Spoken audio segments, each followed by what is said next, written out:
Silakan. Luar biasa. Berikan aplaus yang meriah buat teman-teman kita. Thomas Kita Adrik. panggilkan Thomas Adrik Suhadi.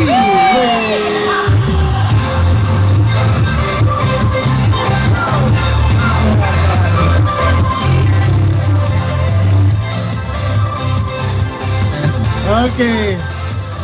Teman-teman silakan duduk teman-teman. Mas Adrik, Oke. kok silakan. Oke. Aku panggil Kokot apa sih sebenarnya? Soalnya masih sama nggak sih? Seumuran nggak sih? Sama ya? Wah. Panggil nama. Oh, Adrik ya. Ya. Tadi pagi saya udah pusing sebenarnya, Adrik. Kenapa tuh?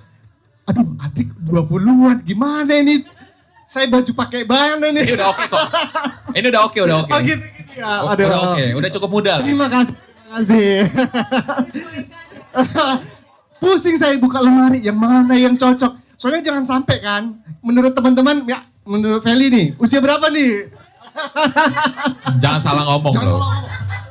Sama, waduh. Fel, saya kebalikan dari usia dia nih. Sebenarnya saya 25 juga. Kalau kebalikan sama aku 92 berarti umur. Gitu ya. Iya, aku 29. Ah gitu ya. Iya. Saya 20-an juga. 20-an juga Tapi ya. tahun ini saya 52. Oh, 52 tahun. Kau silakan. oke. Aduh.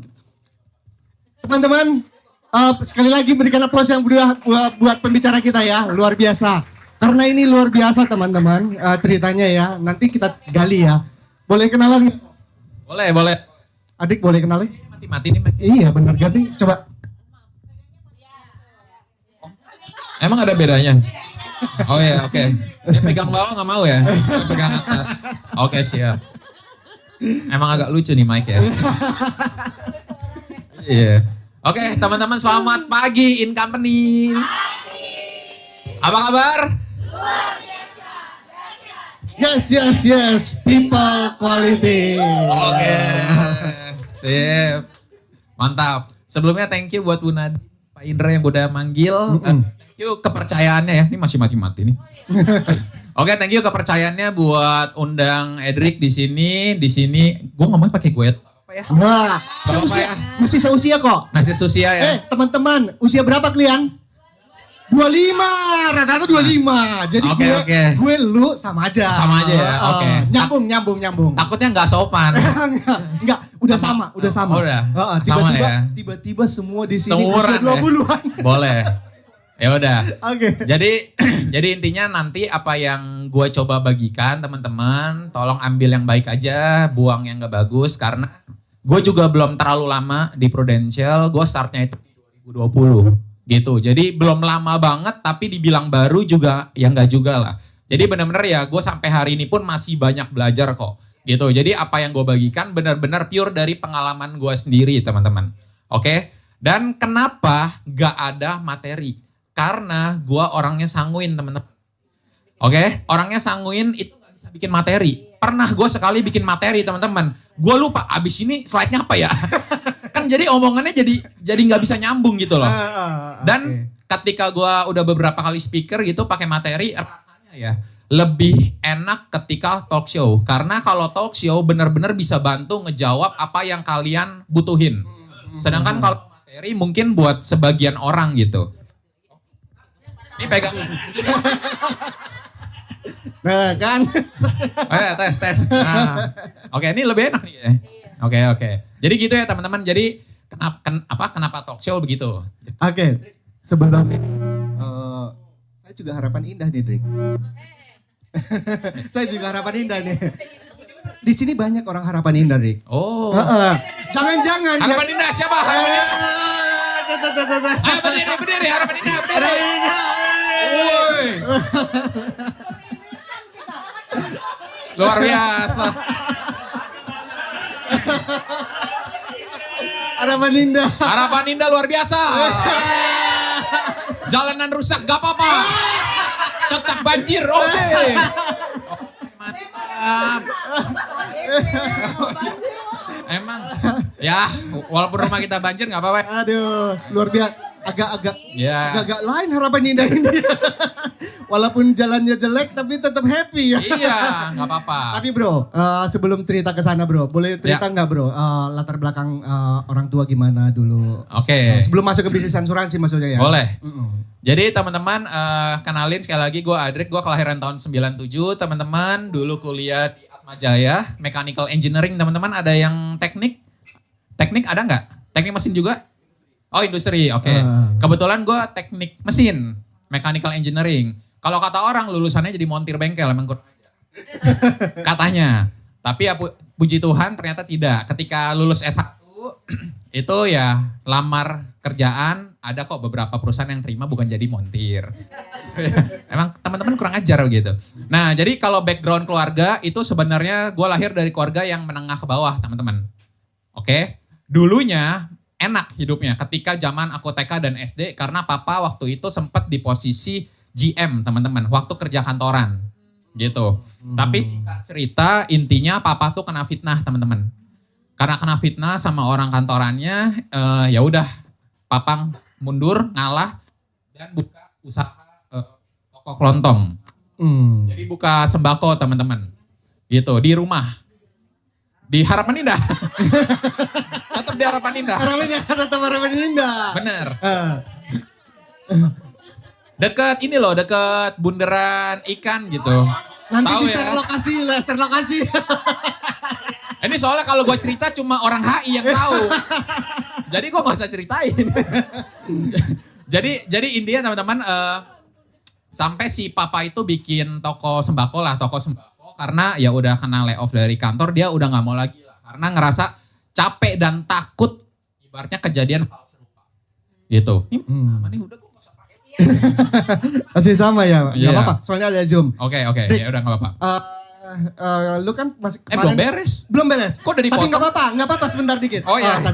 Tadi kan pengalamannya mungkin dari sini kan dari lead nanti ya. Misalnya Iya. kan papa kan masih GM, misalnya contoh gitu kan. Oke. Pasti rasain orang tua punya papa tuh kan GM kan lumayan loh. Iya lumayan. Terus tiba-tiba berubah. Oh, sangat. Boleh Turun banget. sedikit cerita di situ nggak? Oke, jadi dulu tuh papa karena posisi GM ya, gaji ya lumayan di berarti tahun 2000 awal lah, 2001, 2002 lah. Pokoknya ketika aku masih SD, itu sempat punya 3 mobil zaman itu, terus punya ART itu sampai 3 gitu, terus punya ya beberapa aset juga lumayan gitu. Bahkan sampai aset yang sekarang nih yang kita tinggalin rumah nih sebenarnya karena papa dulu. Jadi papa tuh sempat beli rumah yang sekarang tuh luas tanahnya aja 430. Wow. Gitu. Jadi memang benar-benar waktu hidup kita dulu itu enak banget. Gitu. Tapi waktu papa kena fitnah, ujung-ujungnya dia udah gak kantor lagi ya benar-benar ya drop banget. Berubah banget. Yang dulunya jalan-jalan itu adalah hal yang biasa, makan enak adalah hal yang biasa, setiap minggu bisa kita pergi, bisa kita makan. Sampai akhirnya yang namanya makan enak dan jalan-jalan itu lupakan. Gitu. Karena benar-benar ketika gua kecil sampai kuliah, itu papa mama cuma ngajarin satu hal. Selama lu masih bisa makan, selama lu masih bisa sekolah, lu bersyukur. Lu gak usah ibaratnya muluk-muluk setiap minggu makan enak apa ya. Setiap minggu gua ke mall mau beli apa ya. Terus setiap tahun mau jalan-jalan kemana ya. Itu pergi jauh-jauh lupakan itu. Karena itu tidak terjadi di keluargaku setelah papa itu kena layoff. Gitu. Karena setelah papa ibaratnya berhenti dari GM itu, dia buka toko kelontong, awal-awal rame teman-teman. Di zaman itu awal-awal rame, tapi tiba-tiba tuh Indomaret, Alfamart itu gedenya tuh cepet banget. Jadi benar-benar nyebarnya tuh cepet lah. Jadi waktu itu awalnya toko papa itu sempat sehari tuh omset ya cukup bagus lah. Maksudnya ya mungkin bisa nyentuh 1 juta setiap hari gitu. Tiba-tiba ya udah. Dropnya benar-benar drop banget, gara-gara banyak banget Indomaret sama Alfamart di sekitar Harapan Indah. Harapan Indah lagi. Iya, jadi gara-gara itu kan ya secara maksudnya gue ngelihatnya juga hal yang wajar gitu loh. Ibaratnya lu dengan harga yang beda dikit, lu bisa belanja lebih nyaman. Ada AC-nya, macam. Sedangkan kalau di toko papa, toko kelontong ya benar-benar ya toko pada umumnya nggak ada AC. Maksudnya ya mungkin secara bersih juga nggak bersih Indomaret gitu loh. Nah jadi dari situ benar-benar kita ngerasain banget lah, benar-benar turun seturun-turunnya, bahkan udah sampai jual mobil semua awalnya, Oke. terus nggak punya AF gitu. Sampai hari ini. Nah, kenapa gua tanyain gitu, Dik? Soalnya gini, kadang anak-anak muda ini kan Iya. mentang-mentang papanya yang sekarang masih oke Papi ai, gitu, papi papi ai. ai gitu, Papi masih ai. minta apa aja oke, bisa ini, bisa ini. Nah, perlu cerita Adrik itu yang menarik sebenarnya. Yes. Nah, setelah udah ngalamin itu baru drop. Yes, bro. Baru di situ baru rasain. Baru dari situ ngerasa kok Tuhan gini banget, kehidupanku oke. tuh dulu enak loh, bener-bener enak gitu loh, kayak bahkan waktu itu punya mobil Civic tuh luar biasa hebat loh, maksudnya Iya. papa tuh punya mobil Civic loh dulu, zaman-zaman itu. Iya, Itu gila banget. Iya. Iya, itu bener-bener kasta tertinggi bisa dibilang gitu Luar dulu. biasa. Jadi ya dari situ toko kelontong mulai sepi ya, udah mulai sepi. Papa mama itu jualan di kantin sekolah Marsudiri ini Bekasi, ada yang tahu nggak sih? Kemang Pratama, betul. Bukan Harapan Indah. Bukan Harapan Indah. Kemang Pratama. Dari Harapan Indah ke Kemang Pratama itu 40 menit sampai 1 jam tergantung macet apa enggak. Jadi Iya.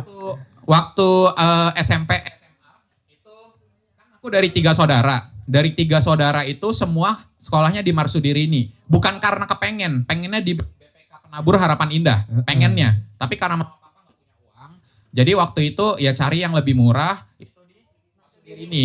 Dan setelah Cece masuk, kan aku punya Cece masuk ketika SMP itu baru mama papa tuh jualan di kantin Marsud. Karena yang boleh jualan hanya orang tua murid.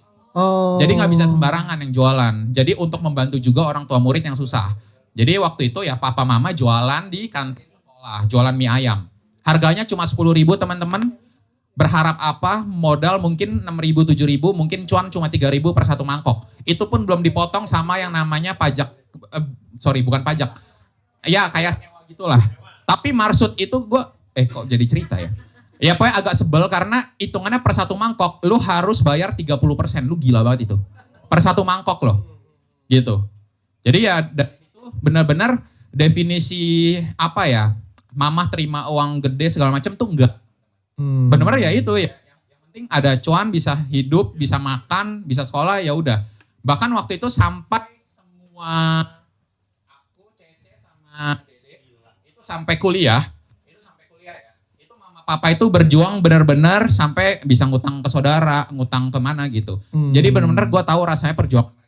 Oke, luar biasa teman-teman. Berikan aplaus teman-teman. Jadi buat kita semua, mungkin orang tua kita sekarang pasti mampu. Nah itu kehidupan seperti itu teman-teman. Jadi mumpung masih orang tua masih mampu, pada saatnya, sekaranglah saatnya kita bangkit anak-anak muda ya. Cakep. Nah pertemuan dengan bisnis prudensial, gimana ceritanya coba? Oke. Jadi intinya itu teman-teman, gue kan lulus kuliah 2019. 2019 lulus dari Mechanical Engineering. Itu seperti anak pada umumnya. Beres kuliah ngapain? Cari kerja? Cari kerja. Sebelum cari kerja ngapain? Bikin lamaran? Bikin lamaran, betul. Jadi gue juga orang yang pernah membuat CV teman-teman. Gue buat CV, gue lempar, gue masukin ke Jobstreet, ke LinkedIn. Ya pokoknya intinya job portal gue masukin semua. Ya singkat cerita, beberapa perusahaan udah manggil lah. Puji Tuhan, boleh sebut merek gak sih? Boleh, Ya, boleh. Boleh ya. Itu ada ada Astra. Secara ibaratnya prestisius ya, anak teknik mesin masuk Astra tuh keren banget sebenarnya. Itu ada Astra. Yang kedua ada orang tua grup tahu? OT. Yang kerjanya bagai kuda. Katanya ya gue sih gak pernah kerja di sono, gak tahu. Nah yang sama yang terakhir tuh Toyota teman-teman. Jadi udah dapet 3 gitu. Udah dapet 3 dan waktu itu offering paling bagusnya dari Astra. Dengan gaji waktu itu gue spill aja tahun 2020 gue ditawarin 7 juta 1 bulan langsung posisi supervisor. Gitu.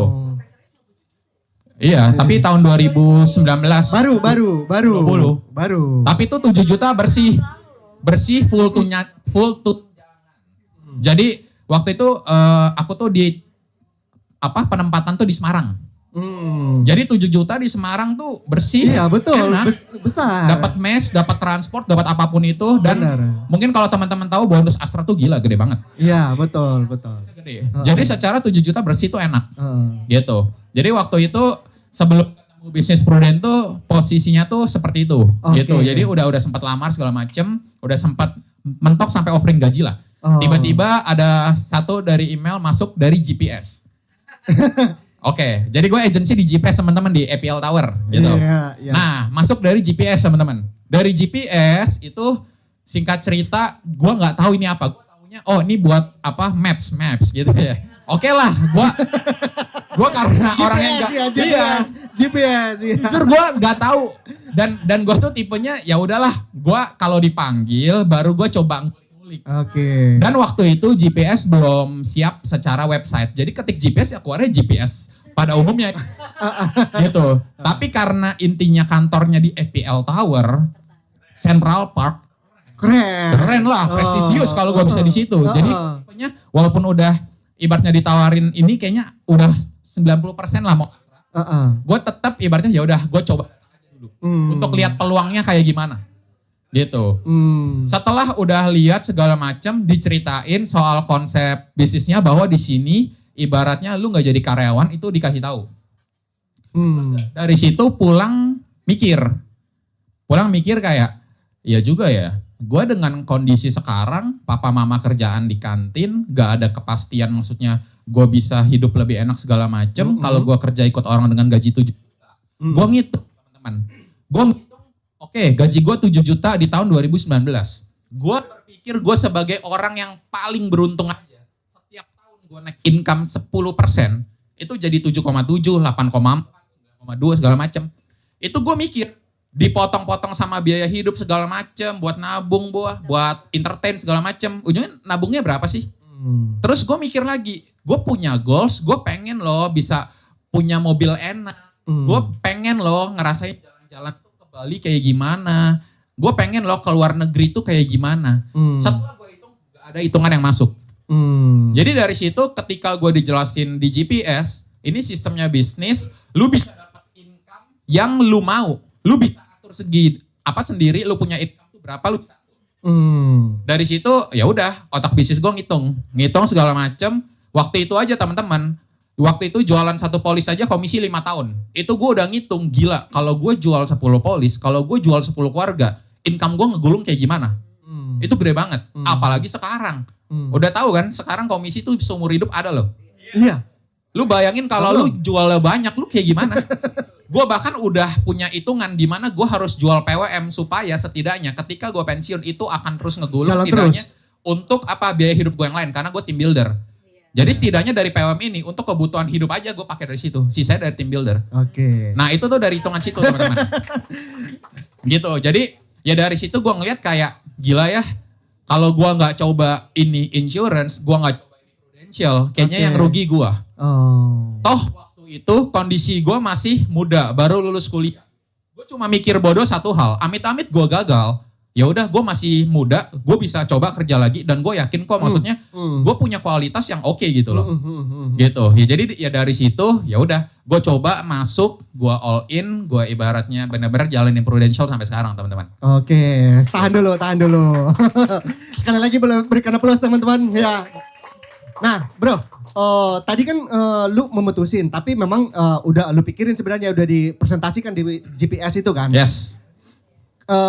Pertanyaannya gini, kebanyakan orang anak muda di luaran sana kan setelah kita udah cerita tentang bisnis prudensial, dia bahkan udah tahu juga kenapa dia pilih selalu yang Astra gitu kan? Udah ada. Oke. Kalau kita ngomong secara Gen Z ya, ini banyak yang Gen Z nggak teman-teman? Banyak ya? Semua nih. Oh Gen Z semua ya? Salah nanya gue.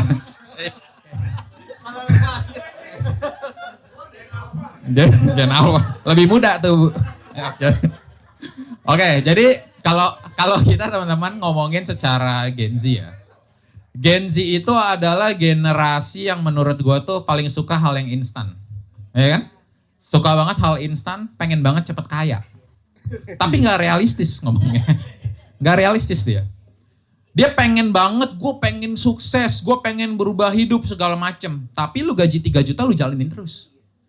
Iya benar juga. Jalanin terus, tapi gue pengen berubah hidup, gue pengen. Lu gak ada melakukan sesuatu yang berbeda, lu akan selamanya.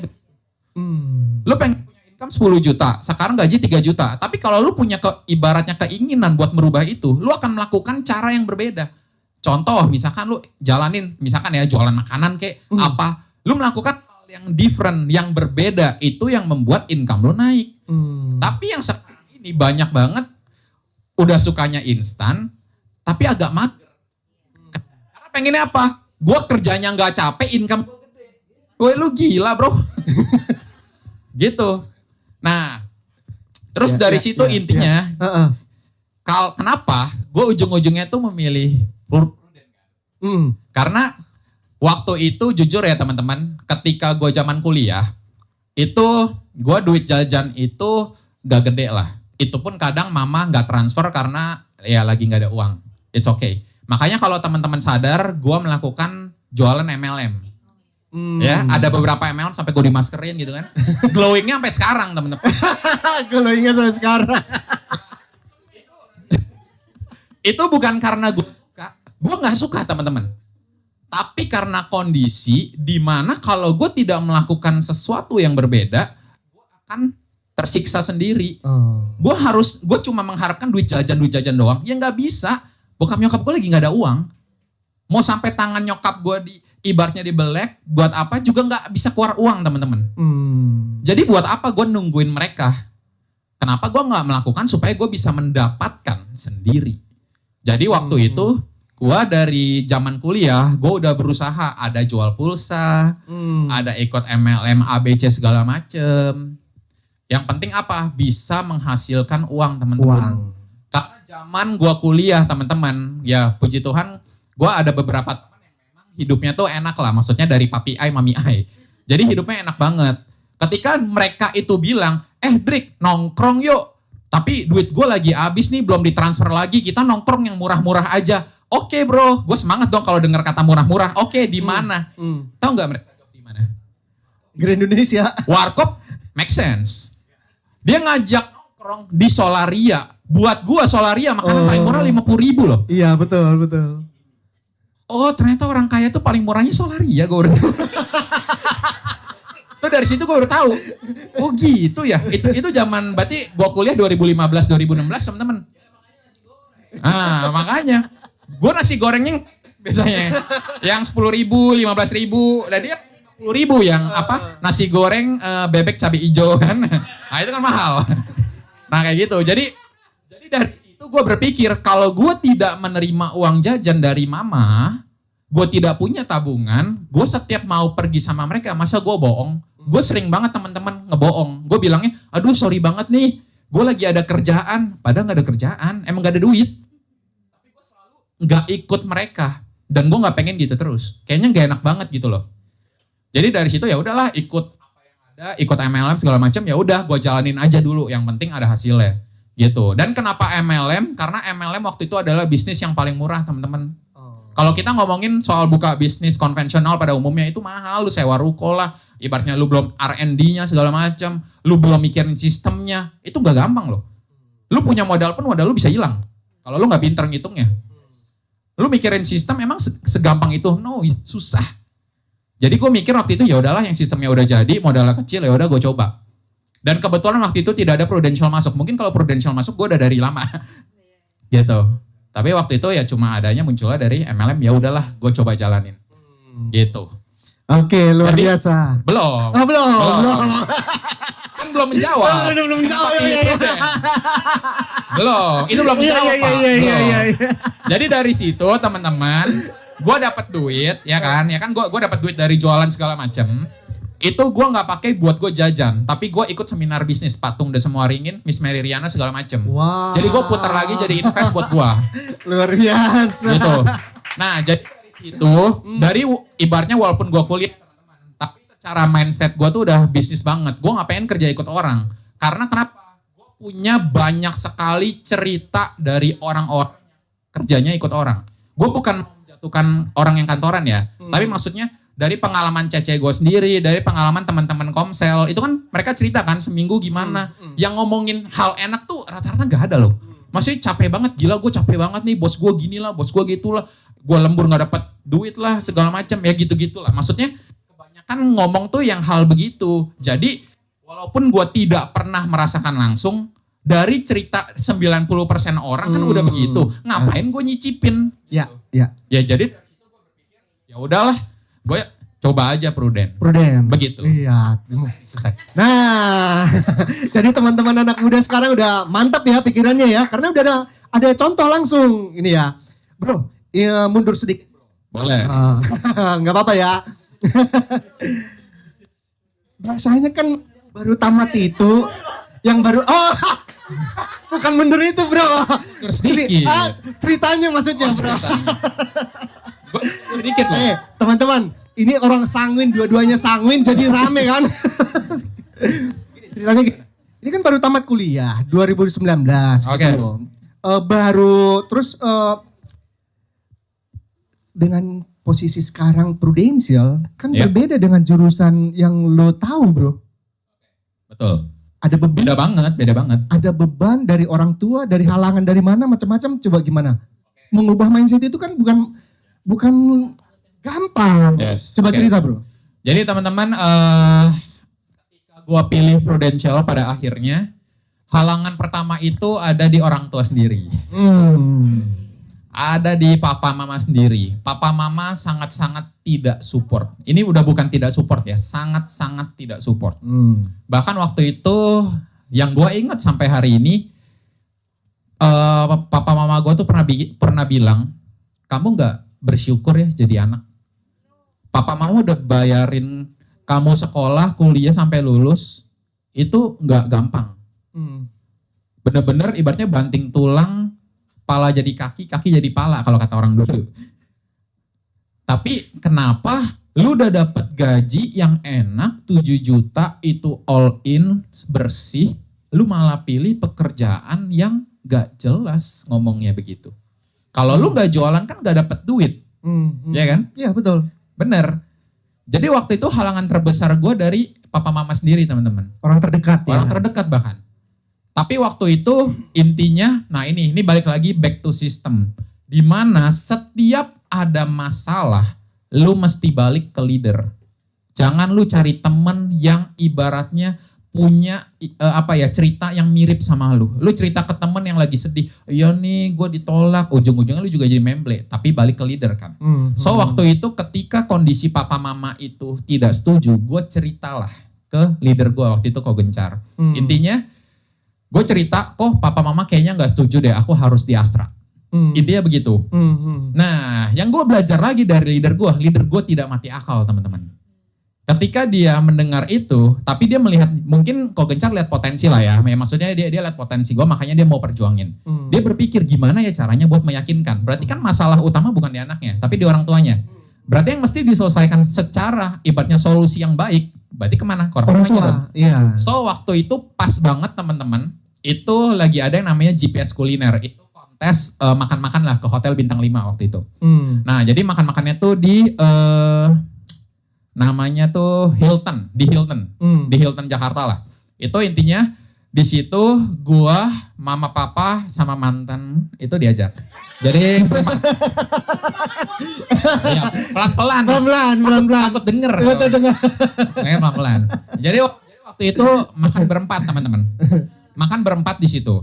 Nah di situ pinternya leader gue adalah dia panggilin semua leader-leader, ya kan yang achieve pasti kan yang oke, ya kan? Dia panggilin nih semua leader-leader yang punya posisi di kantor. Dia nggak manggilin sembarangan semua orang. Dia panggilin yang punya posisi di kantor. Intinya waktu itu gue inget banget ada co-winner, ya mungkin ada yang kenal co-winner. Terus ada namanya Ko Emil. Nah gue singkat cerita aja ya. Co-winner itu adalah chef di US, gajinya tuh udah puluhan ribu. Jadi bener-bener puluhan ribu USD loh. Itu gede banget gitu. Chef dari US. Oke. Habis itu ada yang namanya Ko Emil. Ko Emil itu presiden direktur lah di perusahaan multinasional. Intinya secara income mereka besar banget.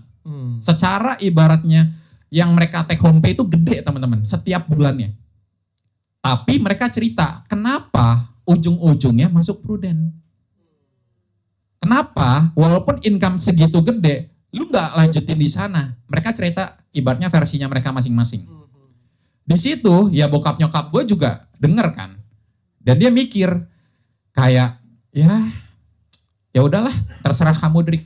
Pokoknya ujung-ujungnya setelah acara itu beres, setelah udah makan enak segala macem, ya udah pas pulang ke rumah aku tanya, Pah mah gimana? Aku nggak apa-apa kan buat jalanin Prudential gitu.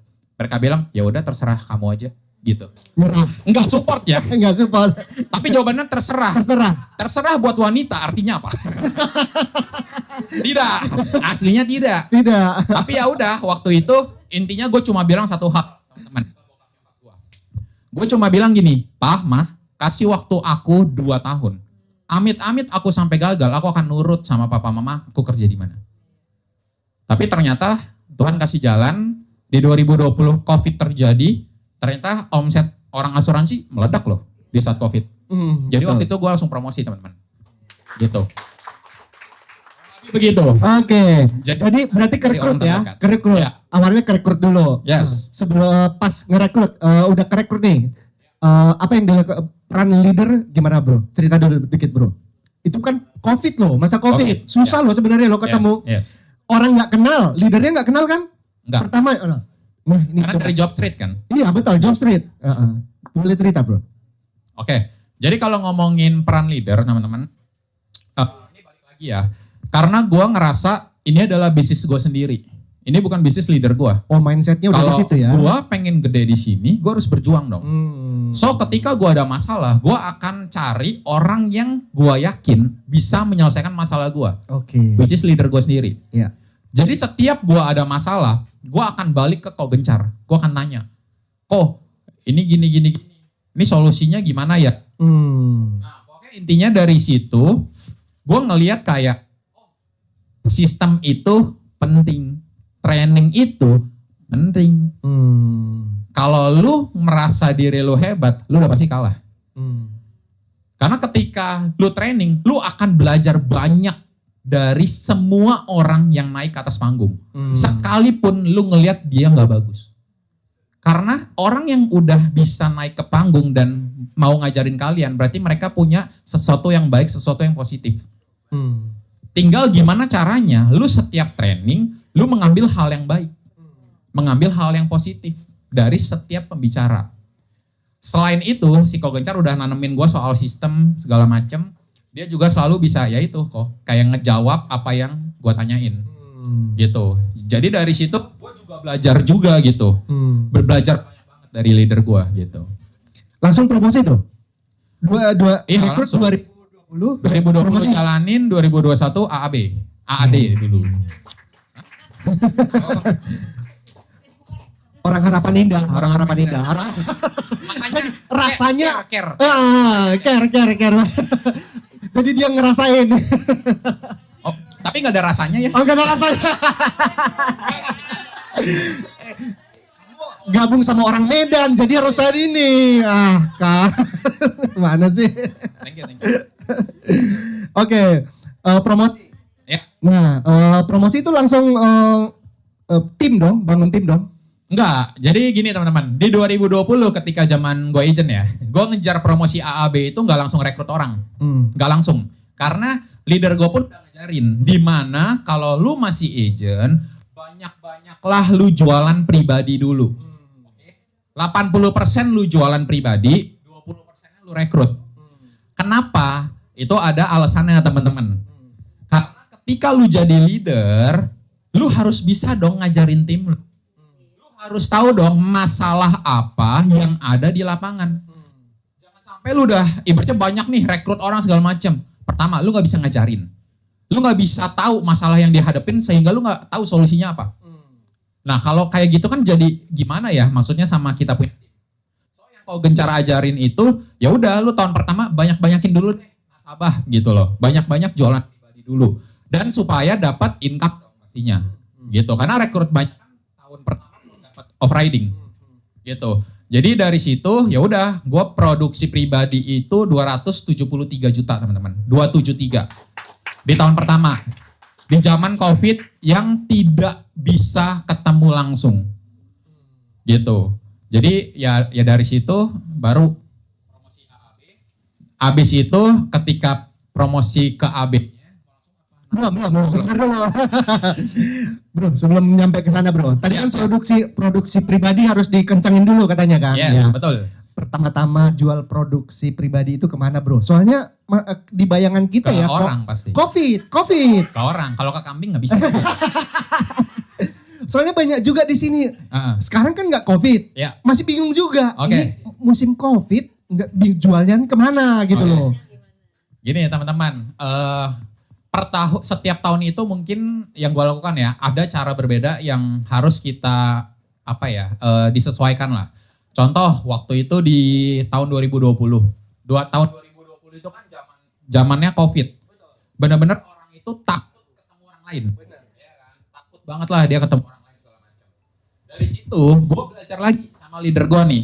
Karena ketika gue sampai tengah tahun, omset gue bahkan gak ada 100 juta teman-teman. Jadi sampai tengah tahun nih, omset gak ada 100 juta. Dikeramasin dong sama Ko Gencar. Dia nanya, kenapa Drik? Dia gak pernah tanya omset. Dia cuma bilang, Drik, kenapa ada apa enggak yang kira-kira Koko bisa bantu? Gitu.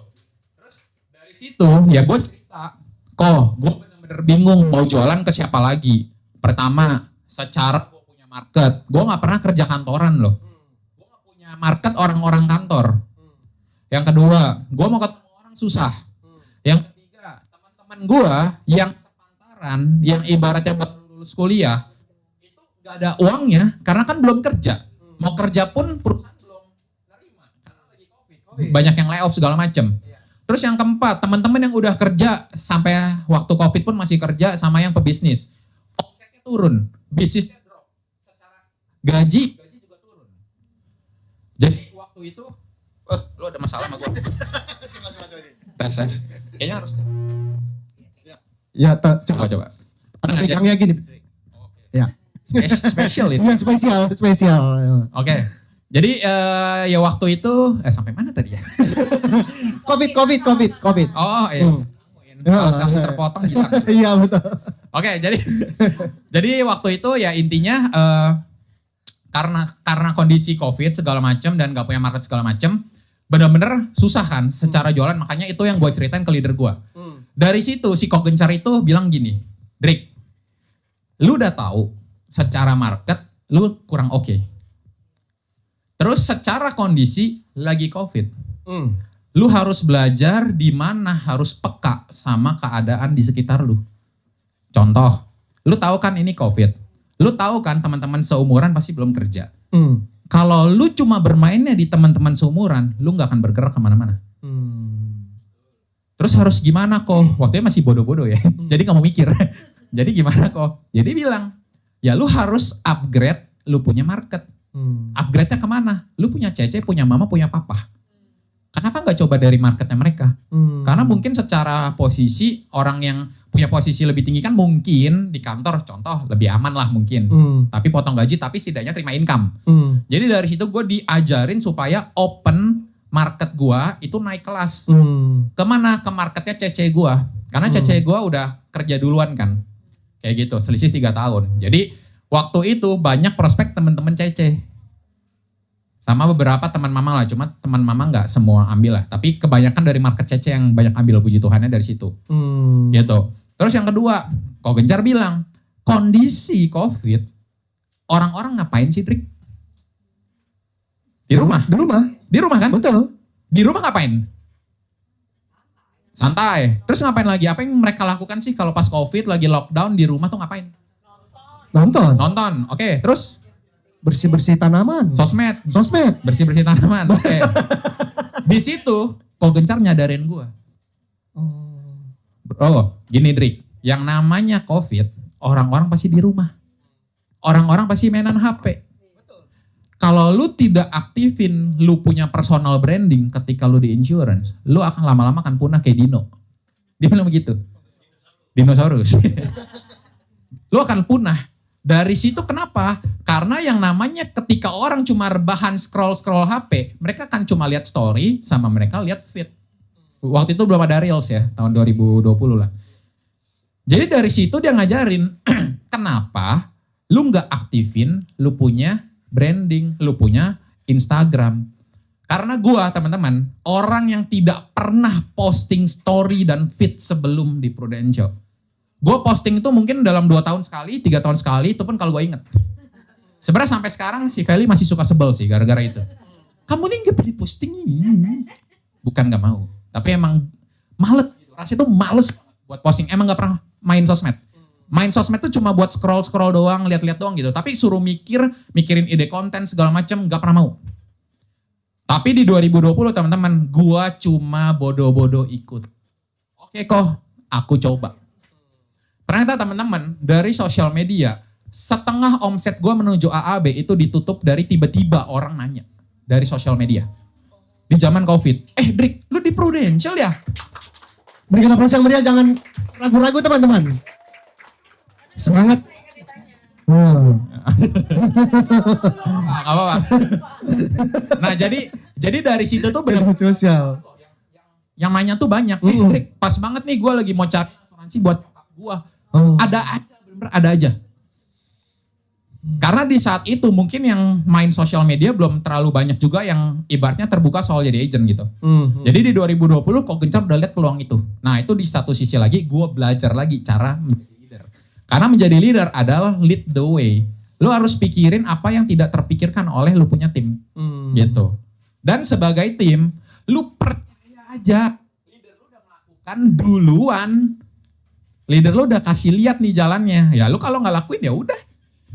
Tapi kalau lo lakuin setidaknya ada 50% berhasil ya kan. Betul. Gitu. Ya dari situ. Ya gue cuma ikutin aja gitu. Ternyata dari situ ya puji Tuhan ya ada omset ibaratnya kurang lebih ya. Gue lupa persisnya tapi kurang lebih 120 jutaan dari Instagram. Kurang lebih. Gitu. Jadi itu yang bantu gue promosi salah satunya gitu. Oke. Sekali lagi teman-teman, tepuk tangan dulu biar semangat kita, biar auranya dapat nih semuanya ya. Baru promosi ya. Yes. Berarti buat teman-teman, buat mungkin agen-agen baru di sini yang masih bingung marketnya kemana. Nah, udah cerita lo tadi tuh, keluarga terdekat. Yes. Yang paling gampang. Dan masa itu, adik juga sebenarnya ketemu sama orang susah. Bingung kan? Sama-sama bingung. Nah sekarang kita ketemu orang gampang nggak harusnya? Iya. Dibanding dengan COVID maksudnya ya. Udah cerita ya, berarti jangan buat anak-anak muda sekarang lagi, jangan ada pertanyaan lagi. Marketnya kemana, jualannya kemana ya. Dari media sosial juga. Terus aktifin. Malas juga ya media sosial ya. Oh males banget. Nah teman-teman yang Males banget. sama juga ya. Sekarang mulai aktifin. Nah itu sih ceritanya. Baru promosi bro. Baru promosi AAB. Kenapa kepingin promosi? Oke. Apa yang Karena diceritain orang leader? Kok Oke. promosi gitu tiba-tiba? gini teman-teman. Kalau kita ngomongin secara bisnis, kita harus tahu effort yang kita keluarin dan apa yang kita dapat. Oke. Oke? Kalau kita ngomongin scale up our business, lu harus bisa ngitung. Di mana apa yang lu keluarkan secara effort berbanding lurus atau lu dapatnya bisa lebih. Waktu itu gue cuma mikir simple. Kenapa gue bener-bener gak mau tinggal kelas. Jadi goals gue tuh tidak ada star club waktu itu. Bahkan sampai sebelum ketemu pacarku yang sekarang, aku nggak ada goal star club teman-teman. Pacar, Pak. Iya. Tunangan. Maaf, salah ngomong. Maaf. Udah ada cincin ya, tunjuk. Ya. Ya luar biasa ya. Dia Nah teman-teman, jadi kalau teman-teman sadar ya, ketika di video profilku segala macam, aku belum pernah dapat star club. Bukan karena aku tidak bisa, tapi memang tidak pernah aku kejar. Karena goalsku bangun tim. Iya. Gitu. Dan menurutku adalah promosi itu harga mati buatku. Karena apa? Yang aku hitung adalah gini. Ini aku bocorin ya. Cara aku coba hitung jadi supaya teman-teman mungkin bisa ada bayangan lah. Betul. Gua orang yang suka banget hal yang simple. Secara gue Gen Z juga tetap suka yang simple. Jadi gue ngitung simple doang. Contoh. Gue sebagai agent, gue jualan premi 1 juta sebulan. Komisi gue berapa? 20%. Anggaplah 25% PCB ya. Iya PCB, Anggaplah. oke. Komisi berarti 250. Oke. Simple ya. Simple ya, 250.000. Ketika gue promosi menjadi seorang AAB, gue closingnya 1 juta sebulan juga PCB. Yang gue dapat berapa? Tambah. Ada tambahan. Tambahan 45% lagi. Anggaplah tambah setengah deh. Iya. Berarti jadi dari 250 jadi 375. 375. Secara hitungan teman-teman. Pertanyaan gue cuma satu. Lu ketemu orangnya sama nggak? Sama. Lu jual produknya sama nggak? Sama. Lu udah buang effortnya sama nggak? Sama. Lu udah buang bensin segala macam sama nggak? Sama. Sama. Terus kenapa lu memilih yang kecil? Itu nggak masuk akal buat gua. Oh. Gitu. So itu yang gua hitung, kenapa gua harus promosi terus, mentok sampai AB. Karena ketika di AB, baru the real business Prudential. Lu terima full, gila banget loh. Lu jualan satu polis, komisi lu bisa double loh, kalau jualan sendiri ya. Itu hampir double loh hitungannya. Misalkan lu komisi 10 juta, lu jadi dapetnya 20 juta, karena ada tambahan 70%. Ketika lu jualan pribadi, belum bonus-bonus ya, makanya gue bilang double lah, anggap. Belum ketika lu punya tim yang jalanin juga, lu terima 70% dari komisi mereka, lu gila itu gede banget. Apalagi per sekarang ini, ada yang namanya rookie OR. Lu dapat 100%. Masa lu gak mau serius? Ini duit gede. Makanya gue selalu bilang ke tim gue juga, lu kalau cuma pengen cari duit kecil 3 juta, 5 juta, lu kerja aja di tempat lain. Prudential itu bisa kasih lu jauh-jauh lebih gede dari itu. Tergantung lu mau ambil apa enggak. Ibaratnya gini teman-teman, Prudential itu tambang emas. Oke? Karena secara kita ngomong di Indonesia, belum banyak banget orang yang aware. Masih banyak orang yang sangat-sangat negatif lah soal insurance. Ya kan? Tapi di balik itu semua, kalau kalian sadar, yang namanya ibaratnya itu ada masalah itu ya, dan ibaratnya masih banyak orang-orang tuh belum melihat peluang itu. Disitulah sebenarnya ya teman-teman, peluang terbesarnya. Karena ibaratnya tambang emas, lu tinggal mau ngeruk emasnya itu pakai apa? Mau pakai tangan lu, atau lu mau pakai ibaratnya alat berat yang gede itu. Ya itu terserah, lu yang pilih. Itu adalah cara main yang masing-masing orang. Gak ada yang salah, gak ada yang benar, terserah.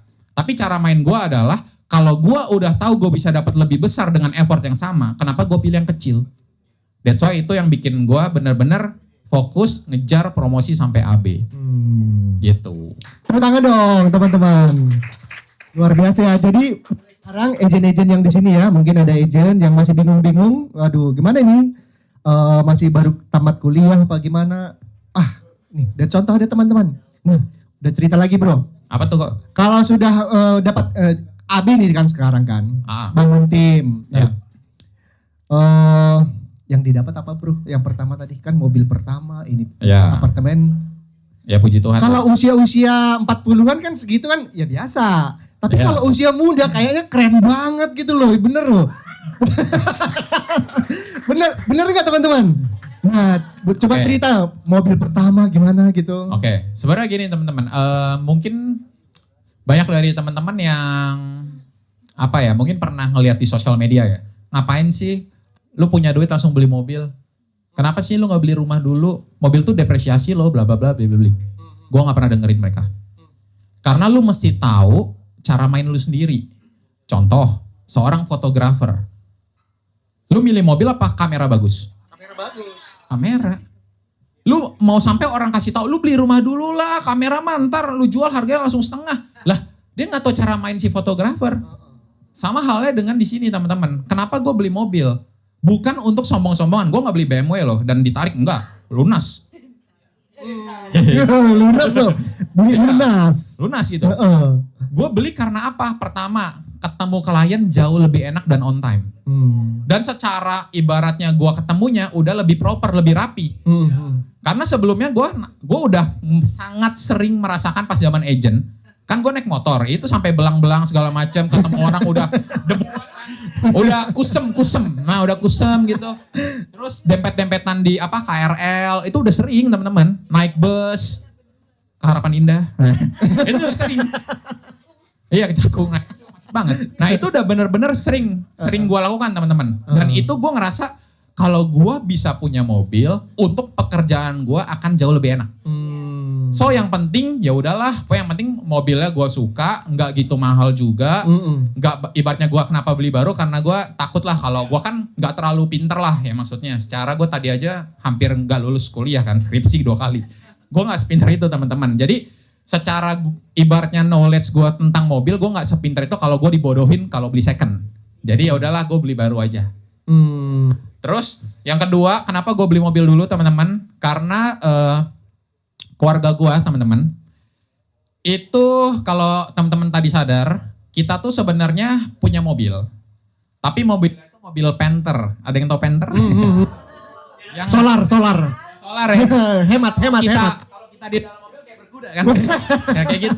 Saking geternya itu pantat. Jadi mobil keluarga gua tuh mobil Panther jadul yang tidak dirawat karena papa sayang uangnya. Yang penting bisa jalan. Ya udah. Irit juga tahan banting. Ya udahlah. Tahan banting. Jadi waktu itu ya papa punya mobil Panther sampai hari ini sih. Sampai hari ini. Tapi mobil Panther ini ada dua kondisi yang benar-benar kayak aduh gue gak mau naik Panther. Yang pertama, mobil Panther ini udah pernah tabrakan. Waktu itu papa ketiduran lah. Singkat cerita ketiduran turun mesin jadi karena tabrakan. Jadi kalau nanjak itu susah banget. Bahkan pernah lagi nanjak dia turun. Ya itu mamaku ya. Mamaku tuh takut banget, benar takut banget. Kalau setiap tanjakan pasti dia mules. Pasti, nggak mungkin nggak. Pasti mules. Aduh, gitu-gitu mulu. Kalau cowok yang nyetir ya udahlah turun ya udah tinggal rem gitu atau gimana. Tapi nggak bisa. Mama pasti ibaratnya panik lah. Oke, itu yang pertama. Soal ibaratnya buat mama tidak nyaman. Si mobil Panther ini soal tanjakan lah, soal jarak jauh. Karena udah sering banget mogok teman-teman. Bener sering banget mogok. Yang kedua, mobil Panther papa itu kalau teman-teman tahu di kaca depan itu kan ada sealnya yang kan ibaratnya kaca itu bisa nempel kan yang ada karet gitu di pojok kiri lah, pokoknya semuanya lah. Nah itu karetnya itu bocor teman-teman. Jadi lu naik mobil, tapi kalau hujan itu tembus, tampias teman-teman. Jadi kalau biasanya gue yang nyetir, kan adek gue di kiri, yang di penumpang kiri lah, yang sebelah supir. Dia udah pasti setiap hujan ya, dia taruh tisu di paha. Dia taruh tisu di paha. Sama dia sumpel-sumpel itu. Akibatnya apa teman-teman? Karena hujan ibarnya bisa masuk mobil. Lembab, bau banget. Gak enak banget. Udah gitu sering banget AC juga rusak. Emang penyakit mobil tua lah. Tapi gak dibenerin juga. Karena waktu itu emang papa gak ada uang. Jadi dari situ kenapa Adrik memilih mobil? Karena gue pengen nyenengin mereka. Gak pengen bikin papa mama tuh gak enak gitu loh. Pengen jalan-jalan, pengen pergi kemana bawaannya takut. Karena kita jalan-jalan paling jauh teman-teman itu ke Jogja. Kenapa ke Jogja? Karena keluarga besar papa itu di Jogja. Kan papa asli Pontianak. Tapi keluarganya itu udah banyak di Jogja. Jadi setiap kita Sinca, setiap kita tahun baru Imlek, itu pasti ke Jogja. Itu udah paling jauh, tapi naik Panther itu. Itu bener-bener pengennya happy-happy, ketemu keluarga segala macem. Mama tuh panik banget. Sepanik itu, bahkan emang sering terjadi mogok.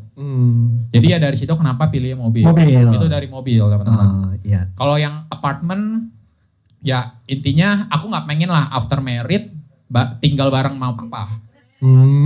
Jadi ya gitu. Ini sama lu. Seru ya. Ingat janji lo teman-teman. Fen, ngomong janji lo, udah janji lo. Saksi kita semua saksi. Harus setia berarti ya.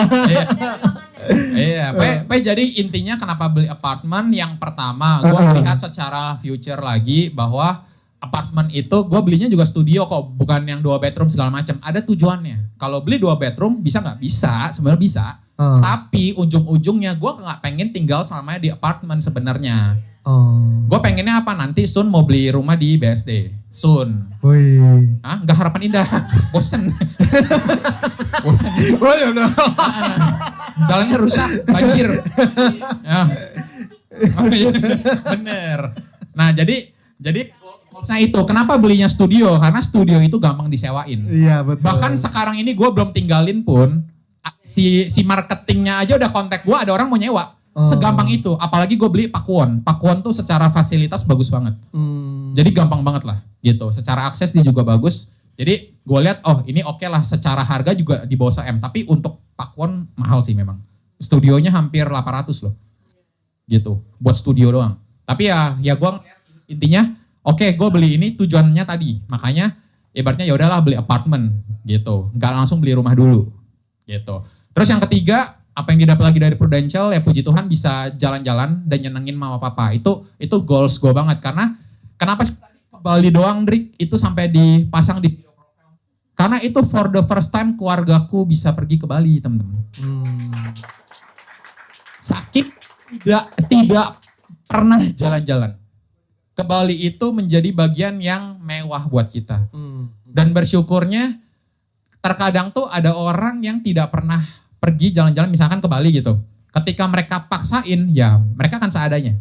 Ya dong, kan namanya aduh kayaknya belum bisa tapi dipaksain ya pasti seadanya. Tapi gue bersyukurnya ya gara-gara prudent, secara udah promosi juga, secara income juga naik, ya puji Tuhan bisa bawa jalan-jalan sekeluarga full dan itu gak ada mode irit teman-teman. Itu ke Bali aja hampir habis. Wow. Hampir habis. Karena tadi kalau teman-teman lihat ada ponakan-ponakanku juga ya segala macam, itu aja udah aku ajak ke Atlas. Ke Atlas ya. Jadi ponakan-ponakan gue udah gue ajak ke situ ya. Tapi nikmatin kolam renangnya, mainnya segala macam itu udah mahal gitu. Nah ya kayak gitu-gitu sih. Jadi benar-benar banyak banget lah kalau ngomongin soal materi itu banyak banget yang didapat dari Prudent. Tapi nggak cuma materi yang gue senang teman-teman. Gue tipe orang yang tidak bisa bangun pagi. Tidak bisa bangun pagi. Ada yang sama? Ada yang sama? Nggak bisa gue. Gue bukan nggak bisa sih, tapi lebih kayak ngapain gitu loh bangun pagi. Udahlah ntar aja gitu. Jadi bangun paling pagi mungkin jam 9, jam 10 gitu. Itu jam segitu. Sedangkan kalau gue kerja ikut orang, gue udah dipecat dari Kementerian Tahu. Betul. Apalagi Ramadinda ya? Iya, macet. Aduh. Ini asal teman-teman tahu ya, ini flashback mundur dikit. Waktu gue interview di Astra teman-teman, janjiannya itu jam 11. 11 siang, itu udah siang loh. Waktu itu interview di Jakarta Barat lah. Enggak begitu kok. Masih telat. Coba, menurut teman-teman, kalau interview jam 11, oke? Rumah di Bekasi nih, Harapan Indah. Interview di Jakarta Barat ya. Secara perjalanan dulu deh, berapa lama? Harusnya 2 jam lah ya. 2 jam, betul. Berarti jam 11 kurangin 2 jam 9, setidaknya jalan. Betul. Oke? Berarti siap-siapnya kurang lebih jam berapa? Jam 8. 8 lah atau jam 7. Oke. Sekarang tebak, Adrik bangun jam berapa? Jam 9 tetap. Jam 9. Jam 10. 11. Enggak. Gua bangun teman-teman 10.45-an. Ya. Waktu di chat sama si HR-nya. Udah di mana, Pak? Bener-bener bangun ya. Anjir di chat siapa nih? Oh, di chat HR-nya ternyata kan. Udah di mana, Pak? Langsung kan mikir dong, job apa ya? Ya udah deh, gue bilang aja, udah di jalan. Gak bohong, orang gue jalan ke kamar mandi, ya kan yang gak lengkap nanya ya. Gue bilang begitu, jalan kamar mandi. Terus intinya dia nanya, oh udah di jalan ya Pak? Oke, hati-hati ya Pak. Kira-kira berapa lama lagi sampai? Ini soalnya udah mau mulai interviewnya. Oke? Terus intinya tuh, gue lupa, gue ngambil foto dari Google gitu. Yang jalan Cakung tuh macet banget. Lupa. Intinya gue kasih tahu, Bu, ini nggak kekejar Bu, macet banget, bener-bener semacet ini Bu, ini bener-bener nggak gerak Bu, soalnya hari Senin pas banget, gue langsung berdalih, biasa Bu hari Senin mah macet banget Bu, ya nggak ada gila sih, tapi macet banget deh, gitu. Intinya si ibu HR ini dia bilang, oke lah, nggak apa-apa Pak, kita undur ya ke jam 2, jam 2 nih, dari jam 11 ke jam 2, lama dong. Apa yang gue lakukan? Betul, gue tidur lagi teman-teman. Kebetulan banget soalnya kemarin malamnya gue habis nongkrong sama temen. Jadi pulangnya jam 12 malam. Jadi kan ngantuk. Ngantuk kan? Ya kalau ngantuk ngapain? Ya tidur. Masa lu ngantuk kerja? Ya tidur lah. Jadi ya udah, gue tidur lagi bangun jam. Nggak separah itu sih, nggak separah itu. Bangun jam 4 keterlaluan. Pokoknya intinya kurang lebih lah, bangunnya jam 12-an. Tetap telat kok sampai situ. Alasannya itu karena lagi makan, tapi bener-bener rame banget. Nah, apa gitu. Singkat cerita ya tetap keterima gitu. Nah dari situ intinya, gue bener-bener tuh gak suka bangun pagi teman-teman. Makanya kenapa gue ngelihat Prudential, oh enak ya, gak ada ibaratnya absen masuk, absen pulang tuh gak ada. Jadi itu yang gue syukurin lagi, selain ngomongin materi, ya, ibaratnya kita punya kebebasan waktu ya, kayak gitu, gue happy banget. Tapi banyak banget agent sama leader-leader baru mungkin. Karena saking bebasnya, gue juga bebas bekerja, salah total. Gue bangun siang karena gue bisa prospek sampai jam 12 malam. Gue pernah coaching tim sampai jam 3 pagi, gue pernah. gitu. Setidaknya ibaratnya memang gue bangunnya siang tapi ya gue puter